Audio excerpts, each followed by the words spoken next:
Any other mga natin, mga commitments natin ngayon. Na mga ginagawa natin. This coming February 9, meron po tayo sa Hope Heaven Healing Center. Ito po ay programa ng mga prostitute na gusto magsimula sa buhay. This coming February 9 po ito. Ang aming target by the grace of God, itong ministry ito ay yumayakap sa mga kababaihang itinutulak ng mundo at yung mga nagbebenta ng aliw. It's coming February 9, diyan po sa i-ano ko po yung area pa, pero confirm na po iyon. Ito po ay isa pong center na kumakalinga sa mga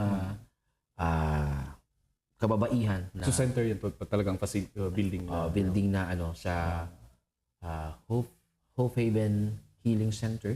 Ito po ay, yun nga, gaya po ng sinabi ko, ito po ay mga nagbibigay ng pagkakataon na pwede makapagsimula ang mga prostitute na magsimula ulit at maalis sila sa trabaho ngayon. Okay. Actually, ito po ay God's answer prayer. Gaya nga ng sinabi ko, alam naman nilang testimony ko, ang aking asawa ay dating ganoon din siya. She was a prostitute before.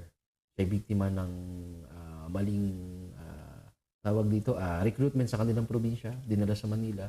Yung pala, ang magiging trabaho nila ay prostitution. Wala, binabati ko pala ng aking misis. Nasa siya ngayon, sa sementeryo, sila yung naka-assign doon. Ministry sa sementeryo, yung mga street children doon, sila yung And then, it's coming February 9, yun po. God's answer prayer din, itong ministry ito. Nawa, daluhan po ng ating mga kababaihan din. Yun yung sila yung umiikot sa Center Mall. Center Mall sa overpass doon. Alam naman natin, nagiti taxi driver mo yung nakatakdar dito. Sa may IT ministry. February 9. Yun po ang ating bagong ngayon. Listening to El Maestro Speaks podcast.